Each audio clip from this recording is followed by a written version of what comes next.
My name is Felicia Campbell, and my job title is Facilities Manager. I look after the corporate cleaning contract and also the corporate security contract.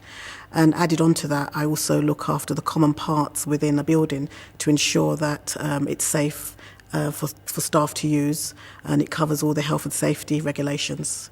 It's just part of one element of my job, and that is to ensure that the buildings that I look after are compliant for fire evacuation, and making sure that staff are trained in the use of fire evacuation equipment, and making sure that fire evacuation equipment are up to standard and are tested regularly, and so on.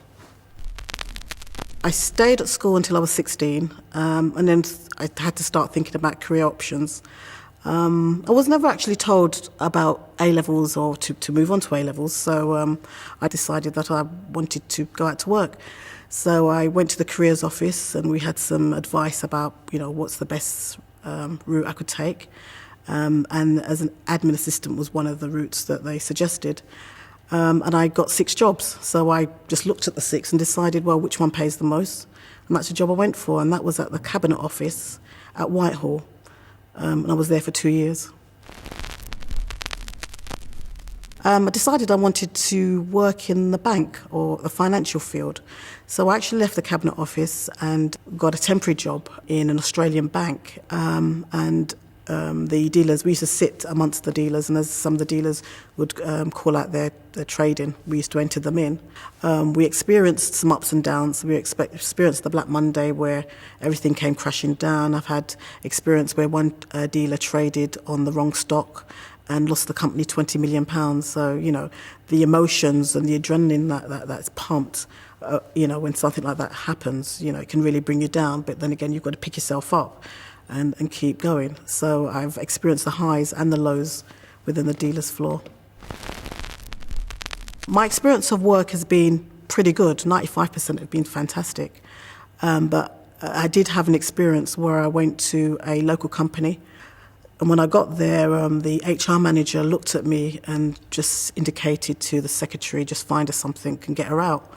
And I felt that was in relation to my colour. And they asked me to do this test, which was nothing to do with the job that I was going for. And as I was doing the test, I became emotionally upset, and the tears were just falling down my eyes. But at that point, I just decided that no, nothing's going to beat me down. I'm going to stay up. I just want to encourage anyone that, you may go through a negative experience, but allow that to help you to grow and allow that to focus you and to move you forward. Outside of my work, I'm a foster carer, so I look after young people. And my passion is to go and work in the community. And I believe that, you can do anything you want to do. You may not necessarily have the qualifications to do it, but you can always find a way around it and gain the qualifications. I've had to go back to learning to just get me qualified for the job that I'm doing at the moment. And I've been out of school now for nearly 30 years. So it's not impossible.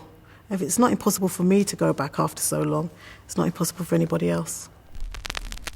I see myself running a community project for young people. They just need a helping hand, really. They just need someone to motivate them and encourage them and say, come on, you can do this. I did it. I'm an example. You can. And just give them that helping hand, really, just to get to that next step. That's what I'd like to do.